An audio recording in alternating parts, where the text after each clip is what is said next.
فأنا ناصح لإخواني بالصدع بالحق تبيض وجوههم. السكوت في مسألة الحزبية يضرها، فاصدع بما تؤمر وأعرض عن المشركين. سلامي على دماج ورجالها والشيخ يحيى ودار العلم يا سعد بانيها.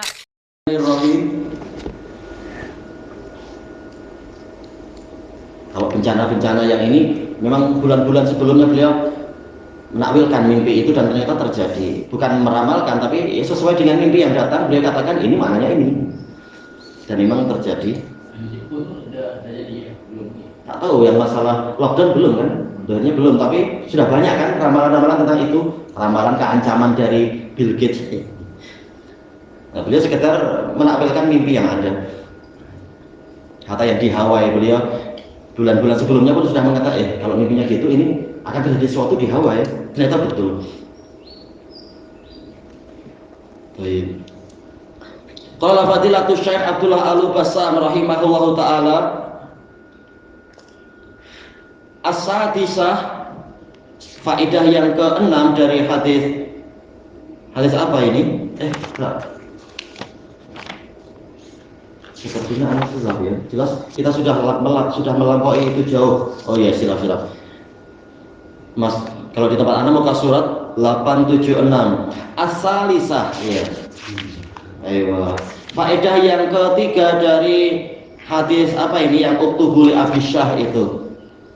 Istasna min dzalik, enggak tahu istasna kan ustusnia, mestinya ada titik dua ya. Ustusnia min dzalika ma'ambatahu al-adami, diperkecualikan dari larangan memotong pohon-pohon pepohonan di tanah suci adalah tanaman yang memang ditumbuhkan, ditanam oleh manusia. Memang dia ingin menanam mungkin apa, bunga raya di Saudi misalkan atau apa misalkan.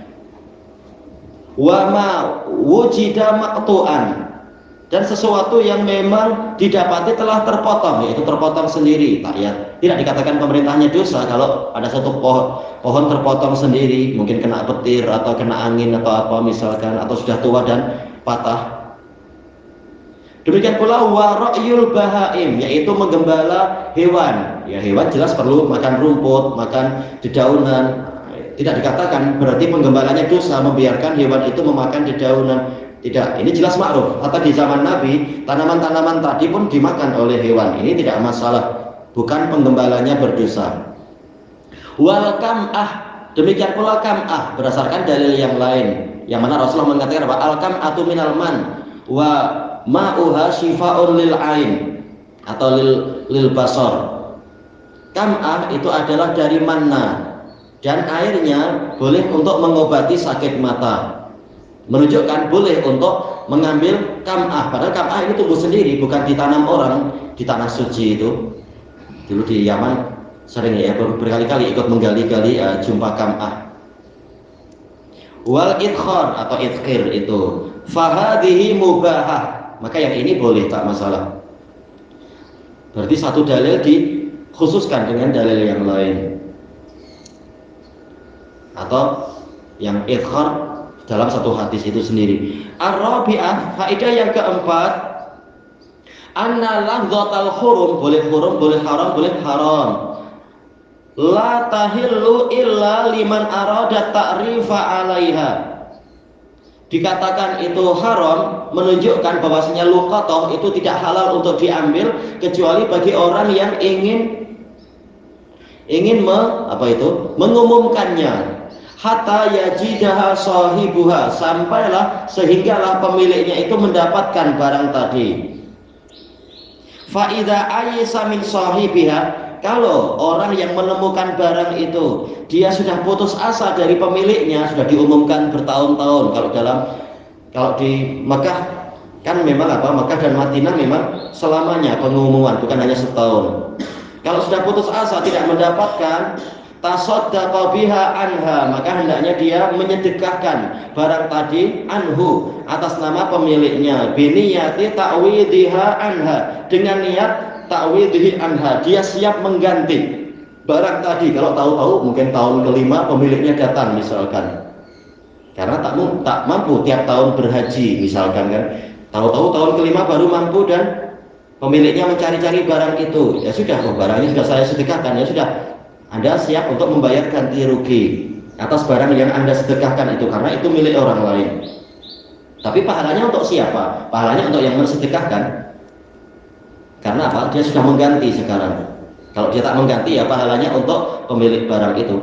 Idza jaa yatlubuha, apabila pemiliknya memang datang dan menuntut barang itu, meminta mencari barang itu. Kalau tidak menuntut, tak masalah. Yang kelima, kitabatul ilm, disyariatkan untuk mencatat ilmu. Seperti perkataan Abu Syah, uktub li ya Rasul, uktub li ya Rasul, uktub hali ya Rasulullah. Dan hadis ini juga dinukilkan oleh Al-Khatib Al-Baghdadi dalam kitab khusus Taqyidul Ilm. Isinya memang dalil-dalil tentang pentingnya menulis ilmu, mencatat ilmu. Baik. Fa fiha hifdhuhu wa taqyiduh, di dalam penulisan ilmu ada penjagaan, ya, agar tidak hilang catatan-catatan tadi, tidak hilang faedah-faedah yang didapatkan dari ulama fulan misalkan, ada hikmahnya. Wa taqyiduhu anid dhaya, diikat jangan sampai hilang. Cuma yang menimbulkan penyesalan adalah yaitu tulisannya kecil-kecil. Kalau kita dulu nulis kecil-kecil, dulu waktu masih muda memang nulis kecil-kecil agar cukup tempatnya. Tapi tahu-tahu setelah mata lemah memang menyesal. Seperti kata Imam Ahmad, jangan menulis kecil-kecil, nanti dia akan mengkhianatimu tatkala engkau memerlukan dia. Ya, kita perlu, ternyata mata kita sudah susah untuk membaca huruf kecil-kecil. Makanya memang para salaf nyuruh tulis huruf besar-besar.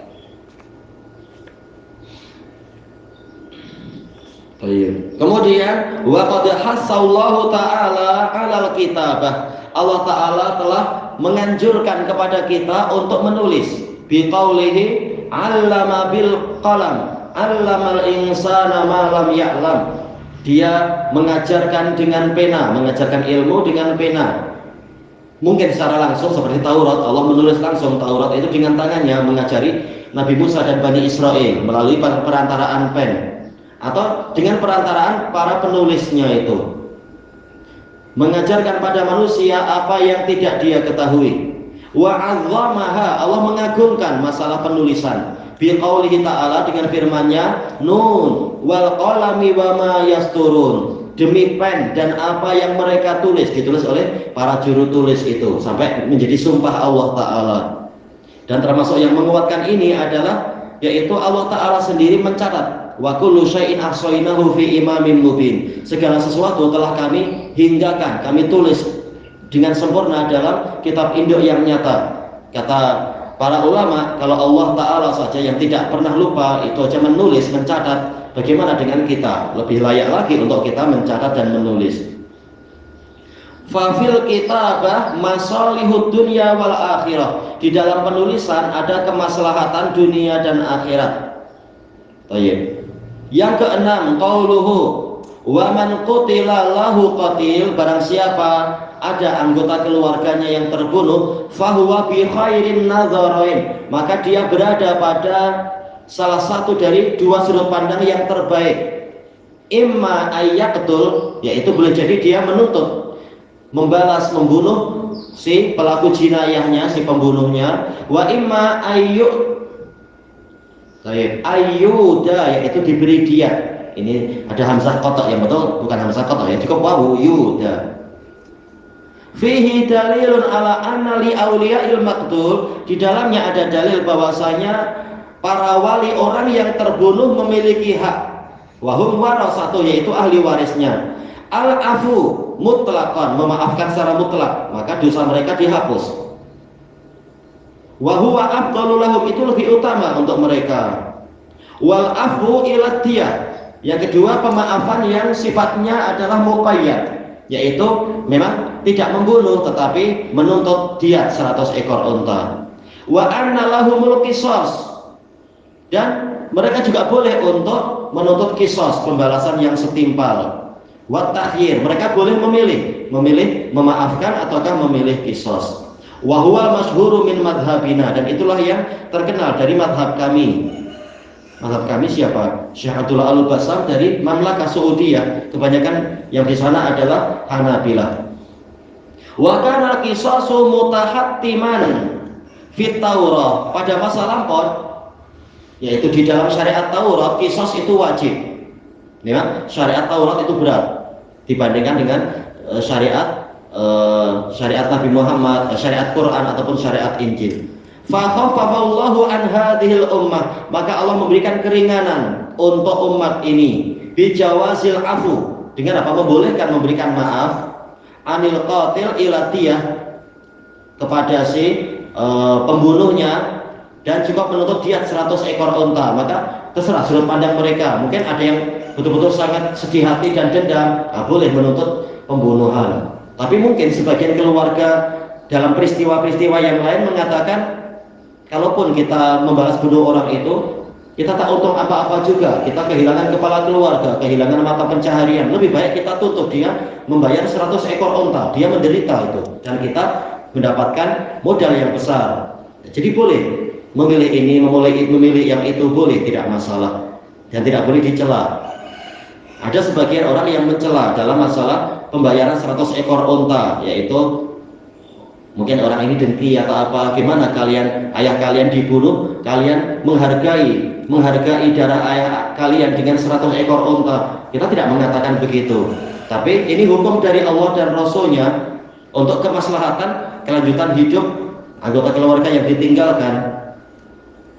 Ada yang mengejek juga, tatkala kalian memerah susu dari unta tadi, lihat itu susu yang keluar, itu adalah bagaikan darah ayah kalian. Gimana kalian memerah darah ayah kalian? Tentunya tak boleh seperti itu. Ini perasaan orang yang tidak paham syariat.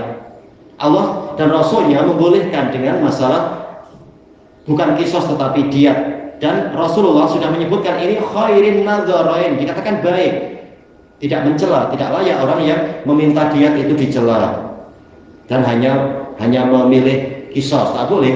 Yang memilih kisos silahkan, yang memilih diat dipersilahkan, kecuali kalau itu dalam satu keluarga ada 5 anak misalkan, orang tuanya misalkan, atau 7 anak orang tuanya dibunuh, yang satu milih kisos, yang satu memilih diat. Tak mungkin sudah yang itu dikisos tahu-tahu masih harus bayar 100 ekor onta, itu tak mungkin. Maka tidak ada kisos, yang ada adalah diat. Kalau memang mereka berselisih, ahli warisnya berselisih memilih diat atau kisos, kalau tetap yang satu milih ini, yang lain milih itu, maka hakim mengatakan berarti tak ada kisos, semuanya diganti dengan diat, karena tak mungkin ada 2 hukum di situ.